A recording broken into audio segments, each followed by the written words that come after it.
안녕하세요. IM 피부 닥터 임명입니다. 이번 시간에는 초아 원장님을 모시고 우리가 다치거나 긁혔을 때 나는 그런 상처를 어떻게 효과적으로 대처해야 되는지에 대해서 이야기해 보려고 해요. 상처가 나면은 많은 분들이 그냥 빨간 약 바르거나 후시딘, 마데카솔 이런 연고 바르고 끝내는 경우가 많은데, 얕게 다친 경우는 솔직히 집에서 셀프로 자가 드레싱 정도 해주셔도 충분히 깨끗하게 나을 수 있는데, 깊게 다쳤을 때는 꼭 전문적인 치료를 받아야 된다는 거 강조드리고 싶습니다. 또 어떤 흉터들을 우리가 조심해야 될까요? 상처가 2차 감염이 되었는지 여부가 중요한 것 같습니다. 일반적으로 깨끗한 상처는 핑크색의 평평한 병변을 보인다면, 진한 적색의 끈적거리는 상처나 열감과 함께 주위로 붉게 부어오르는 상처, 그리고 또는 노란색 딱지가 형성된 상처는 2차 세균 감염이 진행된 상처라고 볼 수 있고요. 이러한 경우에는 흉터 발생 확률이 높기 때문에 조기에 병원에 내원하여 항생제 치료를 병행하는 것이 중요합니다. 한 가지 더, 이게 상처가 났을 때 얼마나 빠른 시기에 치료하는지도 중요한 것 같아요. 보통 저희가 상처가 나고 이 회복 기간을 3가지로 구분하는데, 다치고 3일까지를 염증기, 그 다음 3주까지를 증식기, 그 다음부터 6개월까지를 회복기, 리모델링기라고 이렇게 불러요. 근데 특히 염증기, 증식기, 다치고 3주까지가 상처의 골든타임입니다. 그래서 이 시기에 정확하고 제대로 치료하는 게 또한 중요하다고 생각합니다. 지저분한 환경에서 다쳤을 때는 흐르는 물로 빨리 씻어주는 것도 좋아요. 근데 더 좋은 거는 생리식염수를 구입해서 변변 부위를 세척해주는 거, 요게 굉장히 좋습니다. 생리식염수는 누가 뭐래도 제일 안전한 소독제이거든요. 단, 살균 효과가 없기 때문에 이게 변변 세척용 정도로만 쓰시는 게 좋고요. 자, 그렇다면 감염된 흉터에서는 어떤 걸 써야 되느냐? 알코올을 말씀드릴 수 있을 것 같아요. 바르고 나서 바로 즉시 말라버리기 때문에 소독 효과가 굉장히 빠르다는 장점도 있고, 높은 소독률이 있다는 점도 좋은 점이지만, 세균뿐만 아니라 바이러스도 잡을 수 있는 좀 폭넓은 살균 능력을 가지고 있다는 게 좋은 점이에요. 그런데 단 한 가지, 정상 피부에도 손상을 줘요. 그래서 우리가 얼굴이라든지 좀 민감한 피부, 특히 아기들 피부에서는 조금 조심스럽게 사용돼야 하는 그런 소독제라고 생각합니다. 알코올만큼 흔하게 구할 수 있는 것이 빨간 약이라고 불리는 포비돈입니다. 포타딘, 베타딘이라고도 불리는 요오드 성분의 소독제입니다. 100% 소독력을 보이고, 또 세균, 바이러스, 곰팡이균까지 모두 죽일 수 있고, 한번 소독하면 코팅이 되어서 항균 효과가 오래 지속이 됩니다. 마르면서 소독 효과를 나타내기 때문에 바르고 바로 닦아내시지 말고 1, 2분 정도 방치해 두시는 것이 좋습니다. 주의할 점은 가끔 상처 재생에 방해를 주기 때문에 너무 심한 열린 상처에는 사용을 주의해야 하고요. 통증이 발생을 할 수가 있고, 또 빨간색이기 때문에 피부가 착색될 수 있어서 얼굴에는 사용을 주의해야 합니다.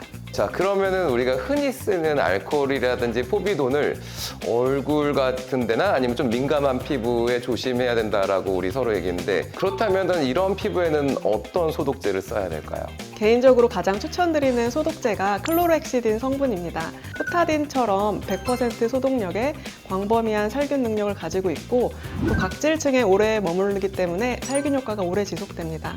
하지만 포비돈과는 다르게 피부 독성이 적고, 또 통증이 없고, 피부가 착색될 확률이 없기 때문에 얼굴에도 편안하게 사용할 수 있는 것이 장점입니다. 그래서 어린 아이를 키우는 집에서는 빨간 약 대신에 클로로헥시딘 성분의 소독제를 하나쯤 구비해 두시는 것이 좋을 것 같습니다.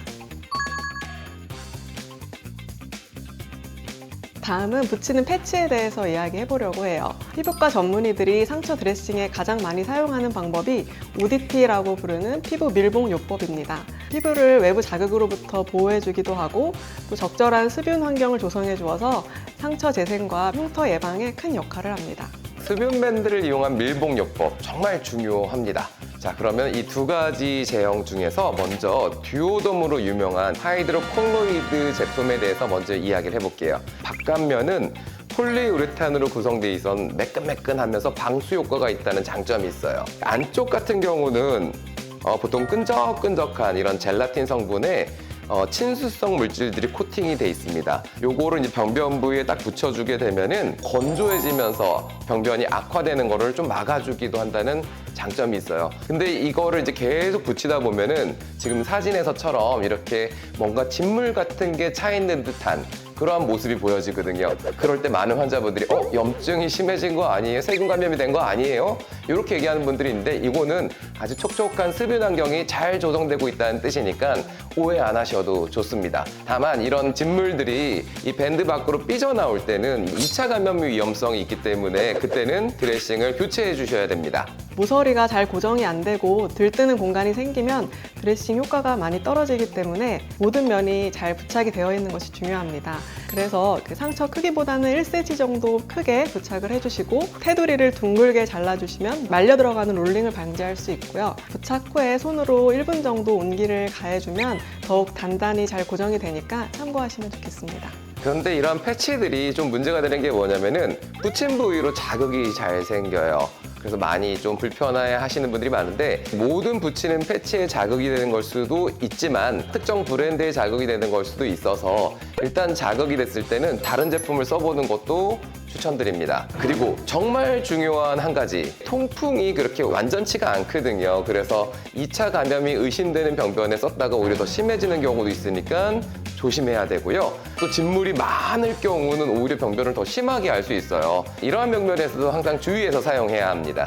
진물이 많은 상처에서는 하이드로콜로이드 제품보다는 메디폼과 같은 폼 제품을 사용해 주시는 것이 좋습니다. 폼 제형은 내부에 물을 잘 흡수할 수 있는 친수성의 작은 구멍이 있는 스펀지 형태로 되어 있어서 진물이 많은 상처에 진물을 잘 흡수시켜 줄 수 있고 적절한 상처 재생 환경을 만들어 줍니다. 또한 쿠션 역할을 하기 때문에 상처를 2차적인 외상으로부터 예방해 주고 보온 단열 효과도 좋은 것으로 되어 있습니다. 다만 접착력이 약하여 2차 드레싱이 필요하고 또 하이드로콜로이드와는 반대로 마른 상처에는 절대 사용하면 안 되기 때문에 진물이 멈추고 상처가 꼬들꼬들해지면 다른 드레싱 방법으로 변경해 주시는 것이 좋습니다.